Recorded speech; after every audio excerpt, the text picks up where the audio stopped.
tous les jours que Dieu me donne et pour tout ce qu'il donnera, je chanterai pour que résonne dans ma louange un chant de joie. Pour la vie, pour la beauté de ce que Dieu a fait, tant de vérité, et pour m'avoir pardonné. Pour tous les jours que Dieu me donne et pour tout ce qu'il donnera, je chanterai pour que résonne dans ma louange un chant de joie.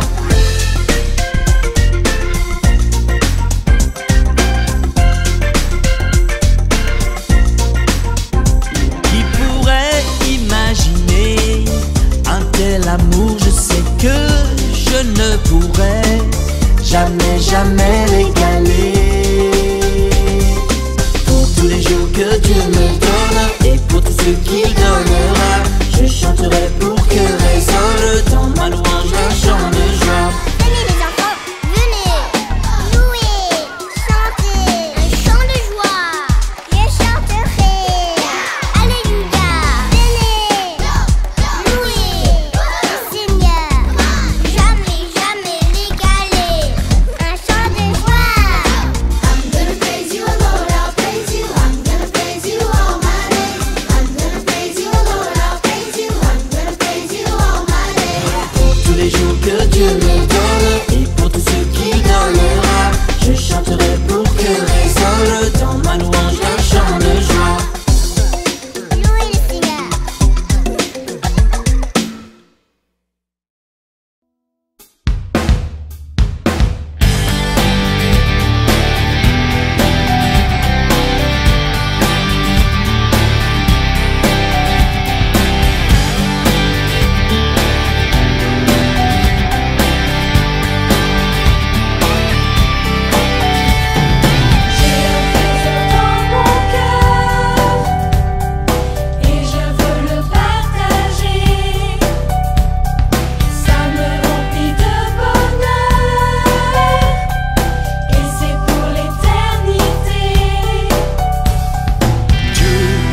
Tant aimé qu'il a envoyé son Fils unique, Jésus, mourir pour mes péchés, en m'offrant le don de sa vie. J'ai un trésor dans mon cœur et je veux le partager. Ça me remplit de bonheur et c'est pour l'éternité. Il m'a suffi de croire, de reconnaître mon péché, pour vivre une vie d'espoir où le soleil ne se couche jamais. J'ai un trésor dans mon cœur et je veux le partager. Ça me remplit de bonheur et c'est pour l'éternité.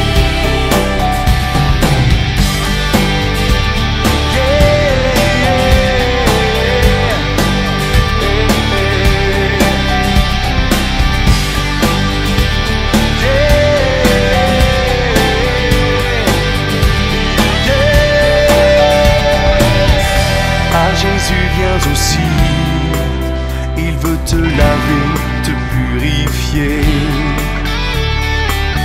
pour être semblable à lui, il désire marcher à tes côtés. Yeah! J'ai un trésor dans mon cœur et je veux le partager. Ça me remplit de bonheur et c'est pour l'éternité. J'ai un trésor dans mon cœur et je veux le partager.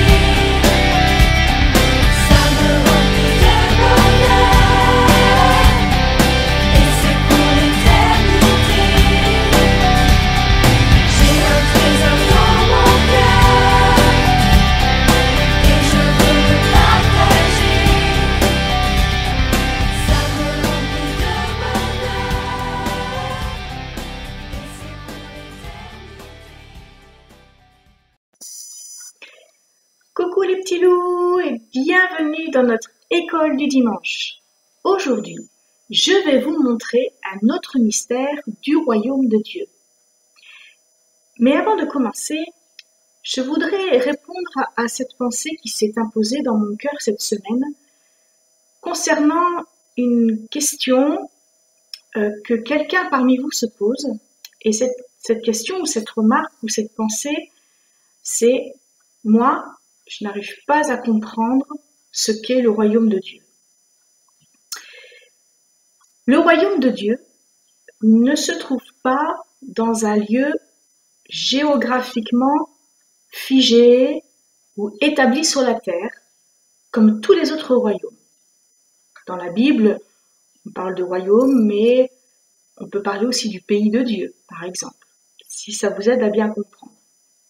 Donc, le royaume de Dieu n'est pas figé ou établi sur la terre, comme les royaumes, comme les pays sur la terre. Par exemple, je prends un globe, et là, vous voyez que dans ce globe-là, donc, plusieurs pays sont géographiquement figés et délimités par des frontières faites par les hommes. Donc, si je cherche, par exemple, hop, ici, je trouve la France. Voilà. Et donc, elle est délimitée par des frontières, donc elle est de couleur violette. Vous voyez, donc là, hop, j'ai fait le contour de la France. Si je cherche un pays un peu plus loin, hop, là, par exemple, c'est la Chine, en jaune, et qui est délimitée, là, avec la couleur jaune, on voit les frontières établies par les hommes. Hop, tout ça. Maintenant, si on cherche non pas un pays, mais un continent, eh bien, hop, par exemple, ici, le continent africain, j'espère que vous le voyez, hop, c'est tout ça. Et dans ce continent, on y trouve plein de pays, de plusieurs couleurs. Donc, ils ne sont pas colorés, hein, si vous y allez, c'est juste pour vous montrer un petit peu les frontières. Voilà. Maintenant, je voudrais que tu me montres, parmi tous ces pays établis, où se trouve le royaume de Dieu, ou le pays de Dieu. Dis-moi, se trouve-t-il quelque part? Tu vois, je tourne le globe. Voilà. Quelque part. Est-ce que tu le vois?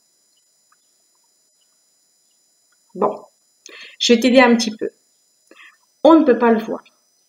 Et bien sûr, je suppose que dans tes cours de géographie, on ne t'a pas parlé de ce royaume-là. Mais on ne l'a pas oublié. En fait, le royaume de Dieu existe bien. Et il est bien établi sur la terre. Sauf qu'il est invisible au premier regard. Et il n'est pas non plus figé quelque part sur la terre, ni délimité par des frontières, comme la plupart des pays. Mais alors, où est-il ce royaume? Eh bien, pour le reconnaître, Jésus nous donne quelques indices dans les évangiles, et notamment par des paraboles. Celui qui cherche à comprendre saura où se trouve ce royaume. Ce qui est important de savoir, c'est qu'il ne se trouve pas dans les paysages naturels de la terre, comme tous les autres royaumes. Par exemple, on sait qu'au Groenland, il y a beaucoup de glace. Dans le pôle Nord, il y a des icebergs. C'est un paysage que tu ne vas surtout pas retrouver en Afrique. Le désert africain, c'est quelque chose, c'est un milieu que tu ne vas pas retrouver en France. Si en France on te parle une forêt de pins, tout de suite tu vas dire « Ah mais ce sont les Landes ». Donc tu vois, on peut bien repérer un peu les pays en fonction de son climat ou en fonction de son paysage, de sa flore, on parle aussi. Donc si le royaume de Dieu ne se reconnaît pas à travers les paysages établis sur la terre, alors comment le reconnaît-on? Eh bien tout simplement il faut que tu ailles le chercher dans le cœur des hommes. C'est un peu compliqué parce que la terre est remplie d'hommes. Mais il y a des hommes sur toute la surface de la terre. Et ce royaume peut très bien se trouver quelque part dans le cœur d'un Anglais, quelque part dans le cœur d'un Chinois, quelque part dans le cœur d'un Canadien. Allez, un petit dernier. Ou quelque part dans le cœur d'un Brésilien. Cela veut donc dire que c'est le plus grand de tous les royaumes. Le royaume de Dieu est le plus grand de tous les royaumes établis sur la terre. Il s'étend. Alors, je vais passer là en face de vous pour que vous puissiez voir où est la France. Donc ici, il s'étend du nord au sud et de l'ouest à l'est. As-tu remarqué la forme de la croix? Elle te révèle donc par quel chemin tu dois passer pour entrer dans ce royaume. Il est donc évident que tout homme sur terre qui a mis sa foi en Jésus fait partie de ce royaume. C'est pourquoi celui-ci s'étend jusqu'aux extrémités de la terre, dépassant toutes les frontières établies par les hommes. Ainsi, il y a une nouvelle identité pour tous ceux qui en font partie. Par exemple, voici ma carte d'identité. Ma carte d'identité me révèle qui je suis, mon nom, mon prénom, ma date de naissance, mon adresse, etc., etc. Eh bien, dans le royaume des cieux, je suis Valérie Fricot. Il y a la date où j'ai donné mon cœur au Seigneur. De quel pays je suis? Eh bien, je fais partie du royaume de Dieu. Voilà. Dans les précédentes vidéos, nous avons vu que celui qui a un cœur honnête et bon comprendra le langage du royaume de Dieu. Et sa vie sera très utile pour Dieu, car elle portera beaucoup de fruits. Nous avons également fait connaissance avec notre véritable ennemi, qui est le diable, et non les êtres humains, au passage. C'est lui qui cherche à détruire notre foi. Comment? Par la ruse ou par le mensonge, ce qui nous ferait tout de suite exclure de ce royaume. Aujourd'hui, nous allons découvrir une chose essentielle à avoir pour entrer dans le royaume de Dieu. C'est la foi. La foi, c'est être convaincu que ce que tu as placé sous l'autorité de Dieu, quelle que soit ta demande, si elle est en accord avec la parole de Dieu, tu reçois dans ton cœur la confirmation que Dieu te l'a accordé, même si tu ne l'as pas encore vu arriver. Je te laisse regarder la parabole du grain de sénévé et on reparle de la foi juste après. À tout à l'heure. La graine de moutarde. Jésus dit encore, « À quoi peut-on comparer le royaume de Dieu? Avec quelle histoire est-ce qu'on peut en parler ?» Le royaume de Dieu ressemble à une graine de moutarde. Quand on la sème dans la terre, c'est la plus petite de toutes les graines du monde. Mais ensuite, elle pousse et elle devient la plus grande de toutes les plantes. Elle a de branches si grandes que les oiseaux peuvent faire leur nid sous son ombre. Jésus annonce à tout le monde la parole de Dieu en racontant beaucoup d'histoires de cette sorte. Il le fait dans la mesure où ils peuvent comprendre. Jésus leur parle toujours avec des comparaisons. Mais quand il est seul avec ses disciples, il leur explique tout. Dans le royaume de Dieu, ce ne sont pas ceux qui s'appuient sur leur propre force qui accomplissent de grandes choses, mais ceux qui connaissent leurs limites et qui font quand même confiance en Dieu, comme cette image du grain de sénévé qui est la plus petite de toutes les graines, nous dit cette parabole. Tiens, ça me rappelle une autre parole de Jésus. Pas vous? Alors écoutez.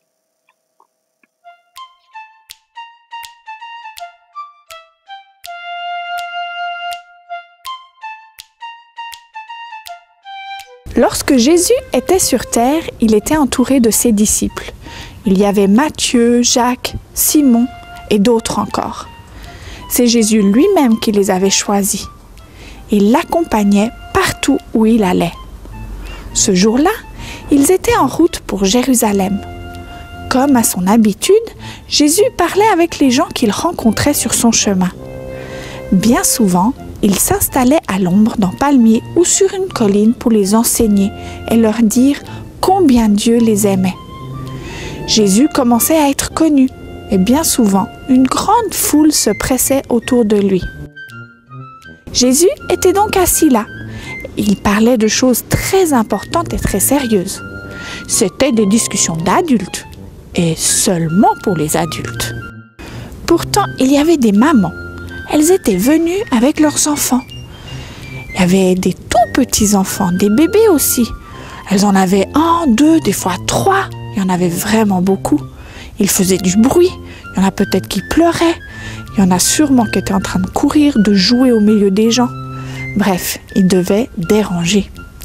Ces femmes avaient amené leurs enfants car elles voulaient que Jésus les touche, qu'il les bénisse. Les disciples étaient autour de Jésus. Ils regardaient que tout se passe bien. Quand ils ont entendu ces enfants qui faisaient du bruit, ils se sont empressés de dire aux mamans de les emmener ailleurs. « Chut! Jésus est dans une conversation très sérieuse. Il ne peut pas prendre du temps pour vous ou vos enfants. Il n'est pas là pour toucher les enfants, il parle. Mais chut, allez plus loin. » Mais qu'est-ce que j'entends?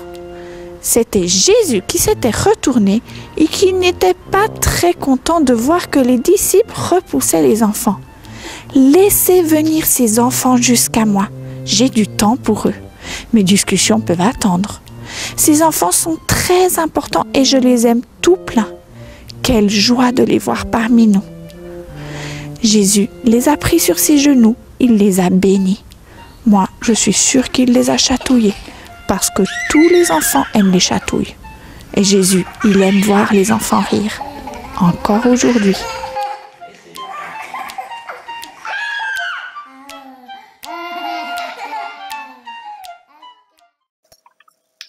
Oui, Jésus a même dit « Laissez venir à moi les petits enfants, car le royaume des cieux est pour ceux qui leur ressemblent. » Jésus nous demande de ressembler aux petits enfants.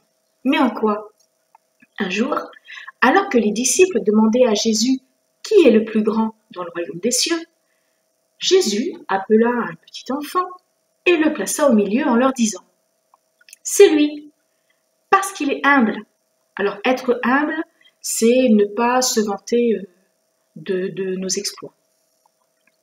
En faisant cela, eh bien Jésus avait fait ressortir l'orgueil de ses disciples et dans le royaume des cieux, il n'y a pas de place pour les orgueilleux. C'est pourquoi, eh bien Jésus les encourage ensuite à être humbles comme ce petit enfant pour être le plus grand dans le royaume des cieux. La deuxième raison qu'il nous faut ressembler aux petits enfants, eh bien c'est pour imiter leur foi. Et pour Jésus, la foi d'un petit enfant n'a pas de prix. J'ai une petite fille qui a 3 ans, bientôt 4. Et il nous arrive à son papa et à moi de lui promettre des choses. Et à son âge, elle ne va pas douter de notre parole. Elle va nous faire confiance. Elle ne va pas forcément réfléchir à un plan B au cas où papa et maman ne tiendraient pas leur parole. Elle nous croit, point final. Je voudrais vous présenter quelqu'un qui est très important dans sa vie, c'est Doudou. Et je me souviens qu'un jour, en l'emmenant à l'école, juste devant la porte d'entrée de la maternelle, eh bien, nous nous sommes aperçus que j'avais oublié Doudou à la maison. Et son Doudou, c'est son meilleur ami. C'est lui qui la rassure, c'est lui qui la console, c'est lui qui joue avec elle. Bref. Alors là, c'était la fin du monde. Doudou ne serait pas là avec elle toute une journée. Elle se mit à pleurer à chaudes larmes.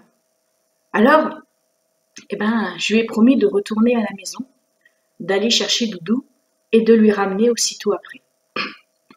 Eh bien, figurez-vous qu'elle s'est arrêtée de pleurer presque instantanément. Elle m'a cru sur le champ. Et sans douter une seule seconde que j'aurais pu mentir, elle est rentrée dans sa classe, sans me poser de questions. Il fallait que j'honore sa foi. Je ne voulais pas la décevoir. J'ai comparé sa foi à la mienne, cette journée-là. Et vous voulez que je vous dise, dans le royaume des cieux, a été bien plus grande que moi. Le cœur du petit enfant est très crédule, c'est-à-dire qu'il va croire très facilement tout ce qu'il entend. C'est cette attitude que le Seigneur Jésus nous demande d'avoir face à la parole de Dieu. Elle est la vérité et digne de confiance. Comme ce petit grain de sénévé va devenir un arbre, la foi qui est dans le petit enfant va grandir et accomplir de grandes choses. Parce que dans ce cœur d'enfant, elle n'aura pas trouvé d'obstacle pour accomplir pleinement la volonté de Dieu.